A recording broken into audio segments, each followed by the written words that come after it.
Hello everyone, and if you're new here, welcome to Intrusive Plots. In today's video, we are discussing Harley Quinn and whether or not Joker or Deadshot is the better guy for her. I think this was yours, Deadhead. Finders keepers. Marvin! You're free! Don't you puddin' me. I go away and suddenly you've got new friends, even picked a new guy. You got it all wrong, baby. I was using them to help you escape. Who else would I break into Arkham for? Nobody, that's who. It'll be just like old times.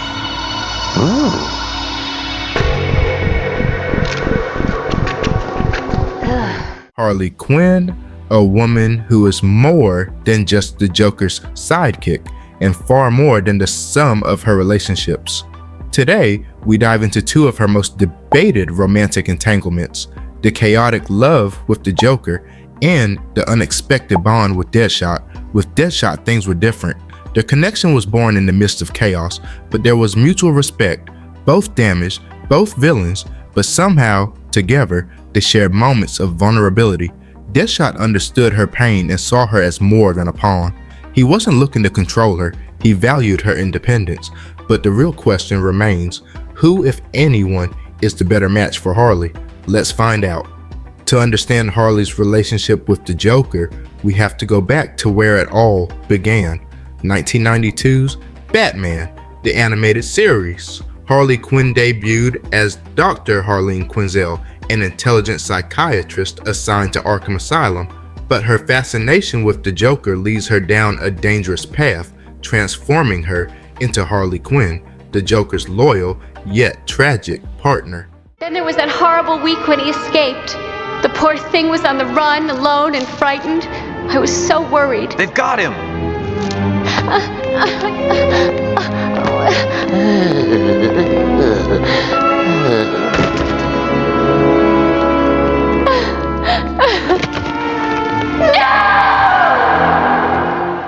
The Joker and Harley's relationship has always been volatile and toxic.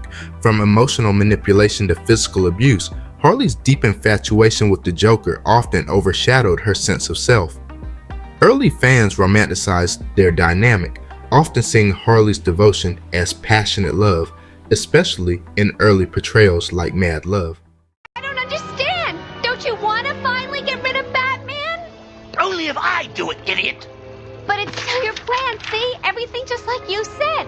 Except I hung the guy upside down so he'd see their little frowns as little smiles. Now it all works. Except you have to explain it to me. If you have to explain a joke, there is no joke. Now I'll calm down, Puddin'. You've forgotten what I told you a long time ago. One of the painful truths of comedy. You always take shots from folks who just don't get the joke.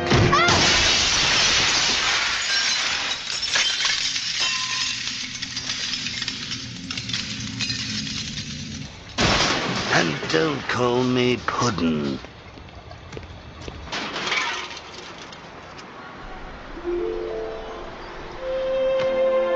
My fault. I didn't get the joke. However, as Harley's character evolved and more people began to unpack their relationship, it became clear this was not love, it was codependency, manipulation, and control.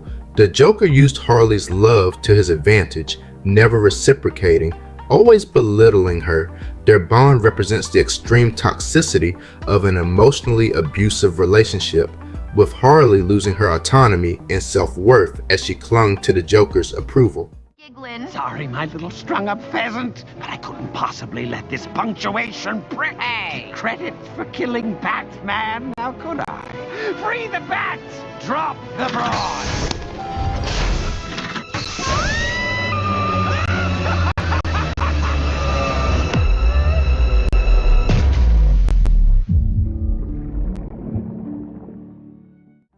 The shift in Harley's portrayal over time reflects a broader cultural shift. Fans and creators began to realize that her story was more tragic, than romantic. Their dynamic wasn't just chaotic, it was harmful. Harley wasn't in love, she was trapped, and yet it was this dark relationship that ultimately set the stage for her later growth. It gave me the space to really reflect on the mistakes of my past. I had to find a new identity, a new me. It wasn't easy, but after a while, I even opened myself up to the possibility of new love.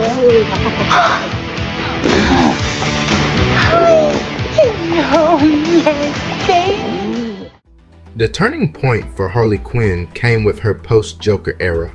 In more recent adaptations, 2016's Suicide Squad and 2020's Birds of Prey, Harley begins to break free from the Joker's toxic grasp.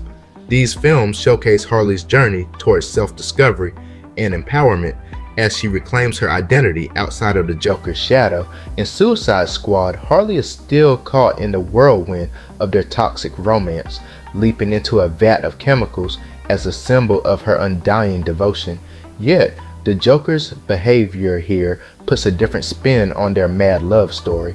Unlike before, he shows moments of coldness, even pulling away from her, making it clear that she's chasing something he no longer wants. It's a subtle but telling shift, highlighting that the relationship was never truly equal. But it's in Birds of Prey where Harley fully begins to embrace her independence. After finally severing ties with the Joker, she finds her strength, her identity, and her freedom. From blowing up Ace chemicals to forging new alliances, Harley reclaims her life, no longer defined by the man who once controlled her. She starts writing her own story.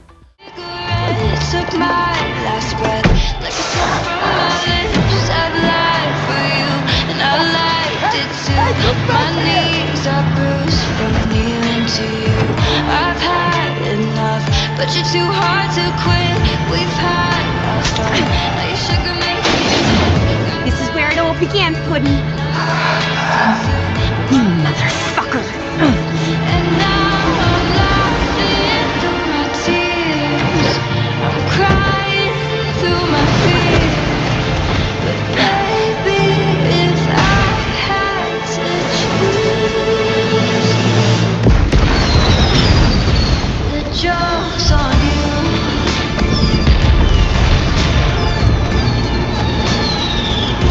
The joke's on you. It was the closure I needed. A fresh start. A chance to be my own woman.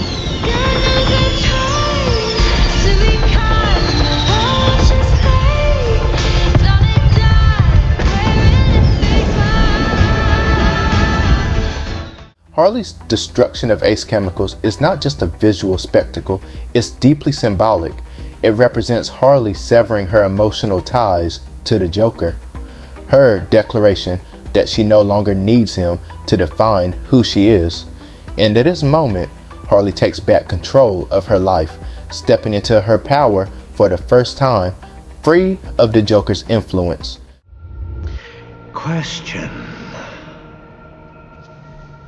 Would you die for me? Yes. That's too easy. Would you live for me? Yes. Careful. Do not say this oath thoughtlessly. Desire becomes surrender, surrender becomes power. You want this? I do. Say it. Say it. Say it. Pretty, pretty, pretty, pretty, pretty, pretty, pretty. Please. God, you're so good.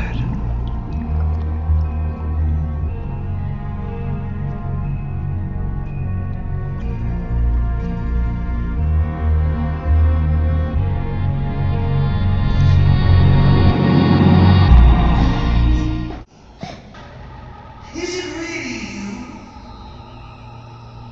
Shit. Don't screw this up. How don't you even even going to say hello? Oh, guys, you gotta see this. Joker just spotted Harley.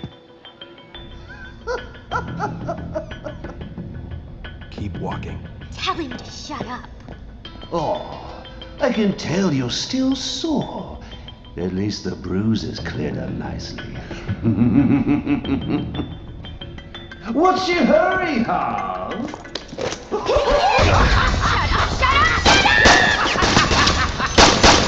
Damn it! Let's move. This journey is about more than leaving the Joker behind. It's about Harley discovering her own strength and value. In these stories, Harley isn't just escaping a toxic relationship. She's learning to love herself again, to trust her instincts, and to embrace her independence. For the first time, Harley stands alone and thrives, showing audiences that her worth isn't tied to any man, especially not the Joker. This new self-worth also comes into play in the 2021's The Suicide Squad movie, where Harley gets kidnapped by a new guy who showers her with affection, but she recognizes his deeper toxicity and immediately takes action. Her development isn't just personal, it's also a broader narrative about reclaiming agency. Harley's story resonates with anyone who has ever felt trapped in a controlling relationship, showing that there is always a way out, a way to find your true self again. As Harley moves forward, we see her embracing her individuality, and it's this growth that sets the stage for her future connections, particularly with Deadshot. At first glance, Harley Quinn and Floyd Lawton, known as Deadshot, seem like an unlikely pair. Harley, the unpredictable anarchist, and Deadshot, the cold, calculating assassin. But as the chaos of Task Force X unfolds, so does their surprising connection.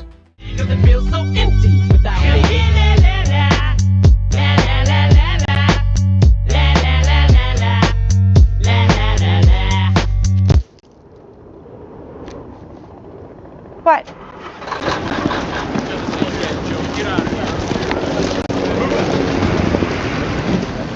Won't fit anymore? Too much junk in the trunk? Nah. Every time I put this on, somebody dies. And? I like putting it on. Goody. Something tells me a whole lot of people are about to die. Yeah, it's us. In the dangerous world of Task Force X, where every mission is a life or death gamble, Harley and Deadshot are forced to rely on each other. Surrounded by criminals and betrayal, their bond begins to grow. On the battlefield, Harley and Deadshot develop mutual respect. Deadshot sees beyond Harley's wild exterior, recognizing her as more than just a reckless clown, and Harley notices Deadshot's unwavering loyalty, not to the system, but to the few people he lets in.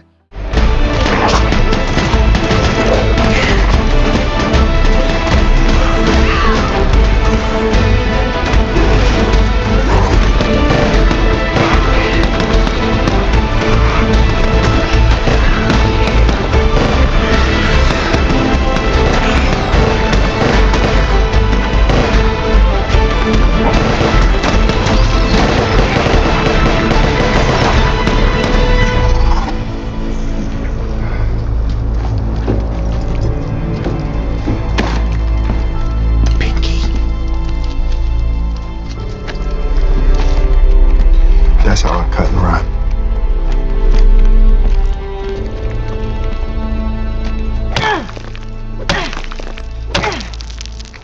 Hey! Hey, come on. What? I saw it move. See? I flinched, I think.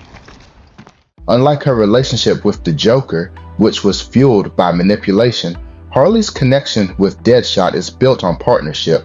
Together, they become an unstoppable duo, trusting each other with their lives. For someone like Harley, who's been used and discarded by the Joker, this kind of trust is something new. Between missions, they find rare moments of calm. Away from the violence, Harley and Deadshot open up to each other. Floyd, usually reserved, finds himself drawn to Harley's honesty, her ability to be vulnerable in ways no one else is. Oh, relax. It's me. You ever been in love? Nah, never. Bullshit. You don't kill as many people as I've killed and still sleep like a kitten if you feel shit like love. Another textbook sociopath. Harley's playfulness and raw emotion bring out a different side of Deadshot, one rarely seen beneath his hardened exterior. She teases him, he offers advice, and for a moment they forget the chaos around them. Their bond, though unconventional, starts to feel real. Harley and Deadshot's relationship is more than just survival and trust. In both the comics and other adaptations, it becomes something deeper, something romantic, even if brief. One of the best explorations of this dynamic is in the movie Batman: Assault on Arkham, which delves into a love triangle between Harley, Deadshot, and the Joker. Here we see two very different men fighting for Harley's attention, each representing a unique side of her turbulent life.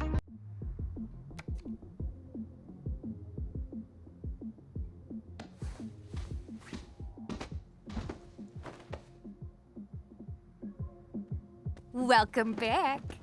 Did you miss me? What do you want?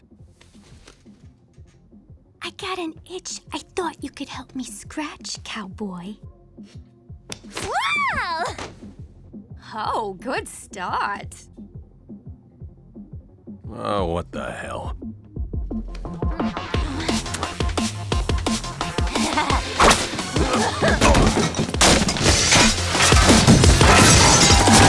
In Assault on Arkham, Harley and Deadshot's bond grows quickly. They share intimate moments throughout the movie, with Deadshot offering a refreshing contrast to the Joker.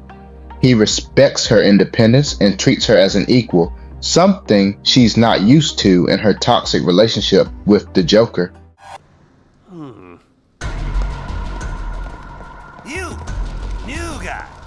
I don't like people touching my stuff.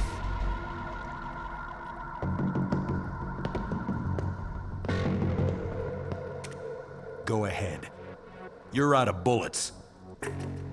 I am not! You are. You're gonna pull the trigger, and when nothing happens, I'm gonna punch you in the throat and bash your brains out. 3, 2, 1. Hold on, stop counting for a second. I know there are bullets. Joker's jealousy only intensifies as he realizes Harley may be slipping out of his grasp. Every time he encounters Deadshot, the tension escalates. Joker, unable to handle the idea of Harley being with someone else, even tries to kill Deadshot. Their final confrontation is a battle of ego, with Joker's obsession over Harley at its core.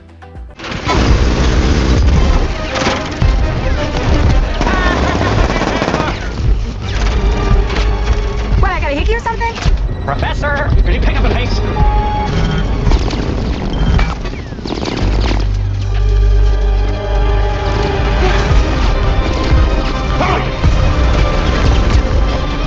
Come on, baby. Our nanites disarmed! Come on, baby.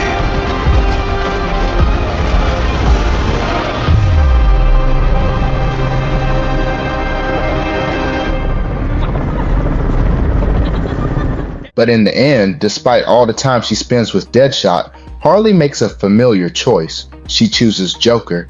Deadshot is left behind, watching as Harley once again falls into the arms of the man who can never fully love her the way she deserves.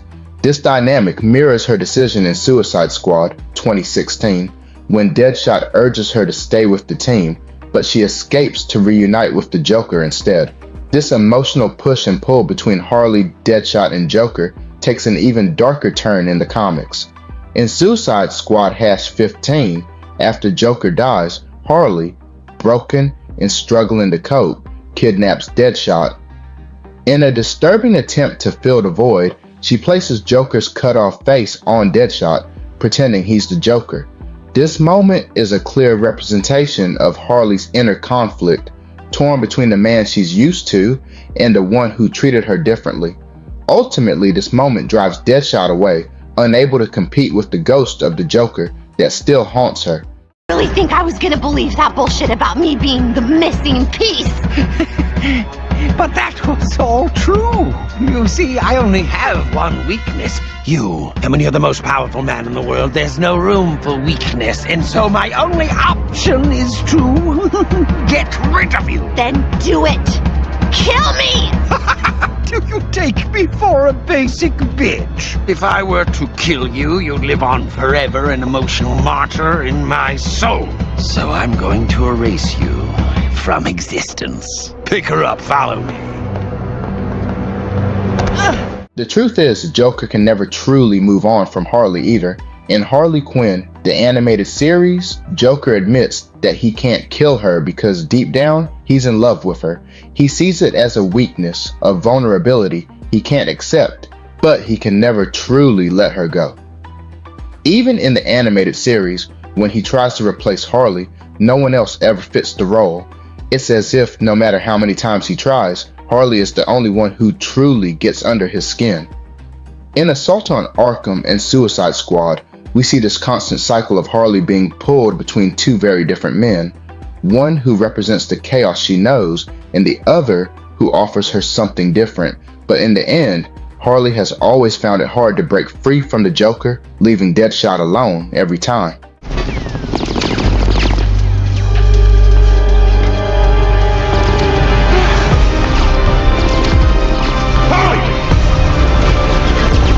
Harley felt the familiar rush of adrenaline as she prepared to make a reckless decision, but before she could act, Deadshot intervened. Unlike the Joker, who would have manipulated her or imposed his will, Deadshot simply stepped in with quiet authority. "Harley, you don't have to do this," he said, his voice steady. He wasn't trying to control her, but offering something far more valuable, a choice. In that moment, Harley saw something she never found in her chaotic relationship with the Joker: respect. Deadshot didn't just see her as an extension of himself, he treated her like an equal, someone with agency.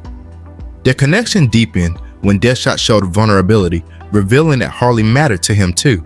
She knew he wasn't one for unnecessary words, but his actions spoke volumes. It reminded her of the time he stormed off in hell to pay, leaving the team momentarily leaderless. She'd felt an unexpected pang of concern then, realizing just how much she relied on him. Hey, where you going? I need to get some air. But who's gonna lead us?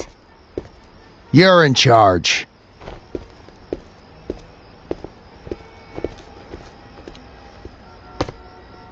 Who wants pizza? In the isekai world, when she thought everyone was gone, it was Deadshot's lifeless body she cried over, not because of fear or loss of direction, but because somehow their bond had become real, mutual, in a way she never thought possible. But neither relationship is without its challenges. With the Joker, the red flags are glaringly obvious: emotional manipulation, psychological abuse, and a complete disregard for Harley's autonomy define their toxic dynamic. However, Harley wasn't just a victim. She fought back, contributing to the chaotic cycle of abuse. In one episode of the animated series, when the Joker attempted to replace her, Harley read about it in the paper and flew into a rage.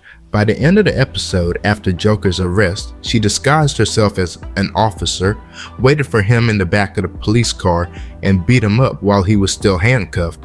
Their relationship was a constant battle for control, where she even tried to shoot him with a blank gun in one episode, only for them to hug it out afterward.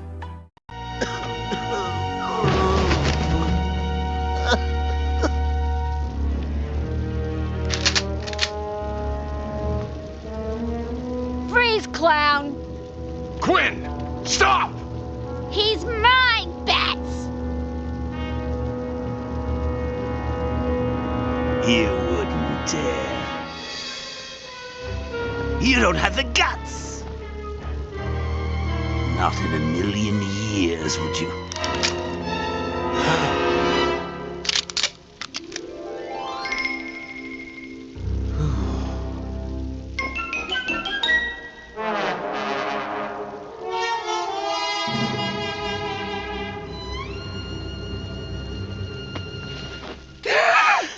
Baby, you're You're the greatest.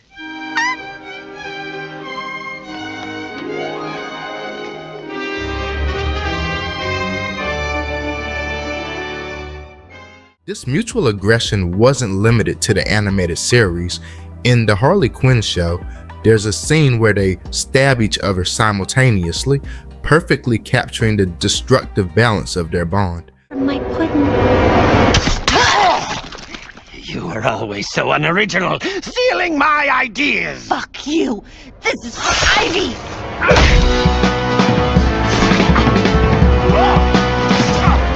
Despite these moments of violence, the Joker's manipulation always loomed large, and their twisted connection was more about domination than love.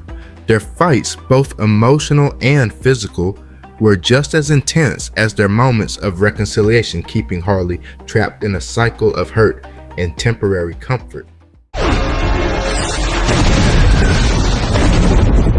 This bird is baked. Okay, honey. It's me and you. Let's do it.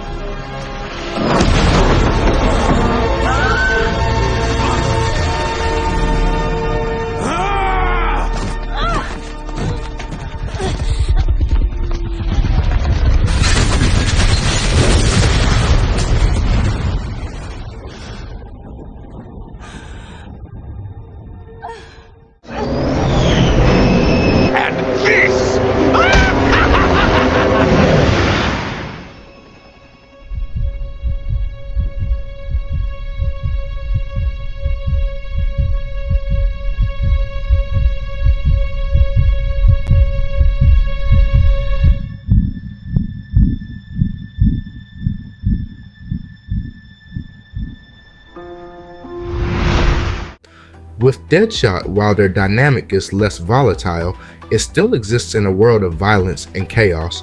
Both Harley and Deadshot are mercenaries, and their bond is forged in the dangerous missions of the Suicide Squad. In one comic storyline, Deadshot tagged along with Harley on a solo mission outside of the squad. Hired to kill a girl that Harley was supposed to protect, they found themselves on an unexpected journey, teaming up to uncover the truth behind the contract. This collaboration highlighted a partnership built on mutual respect and skill, where they relied on each other's strengths in a world that often sought to pit them against one another. At the end of the mission, they shared a drink together at the airport, an oddly domestic moment in their chaotic lives. However, the playful tension didn't fade. Harley, with a mischievous grin, slyly robbed Deadshot, taking his wallet without him knowing before leaving with a smile. Their relationship, though rooted in bloodshed, still contained elements of humor and unpredictability, showcasing that while it's not a perfect fairy tale, it's far more real and grounded than anything she had with the Joker. In these moments, Deadshot provided a stability Harley never knew she needed, and their camaraderie illustrated a deeper connection amidst the chaos. Some fans argue that Deadshot's quiet support makes him the better partner for Harley, while others believe that Harley is better off on her own. Both relationships have their complexities, but Harley's journey is ultimately about reclaiming her autonomy and redefining what love and respect look like in her life.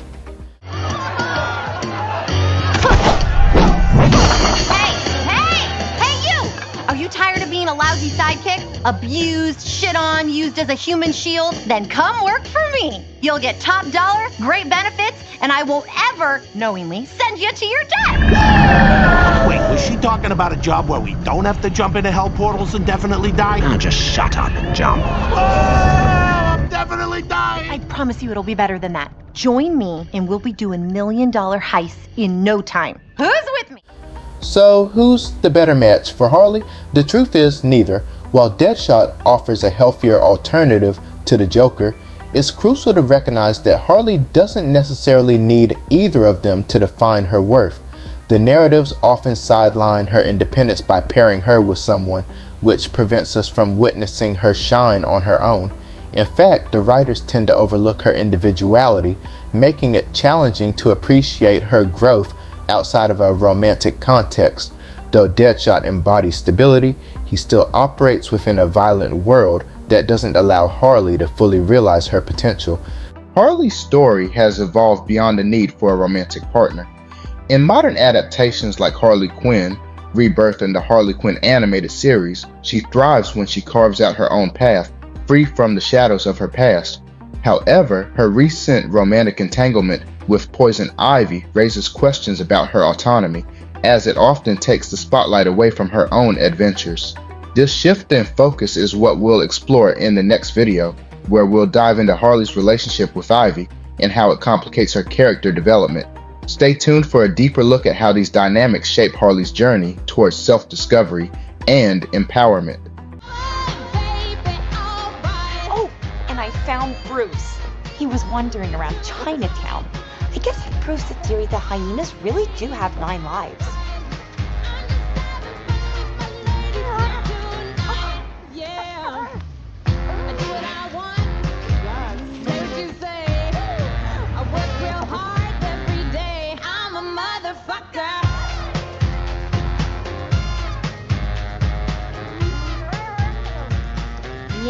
Yeah, I made the kid my apprentice.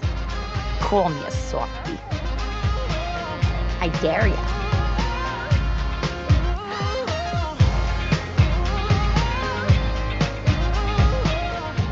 Harley's greatest story isn't about choosing between two men, it's about choosing herself.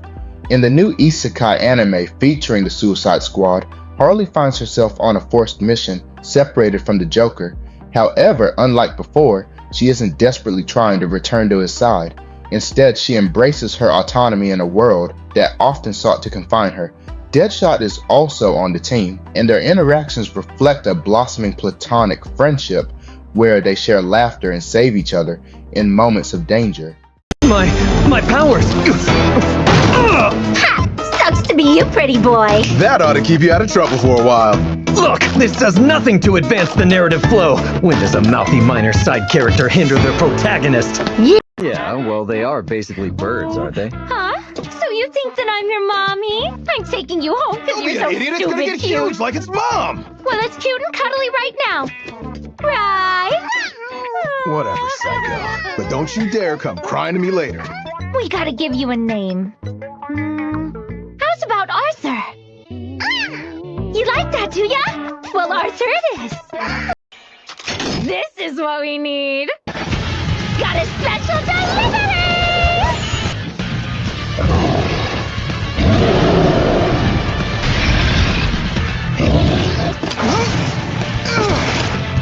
Now here's how you kill a dragon!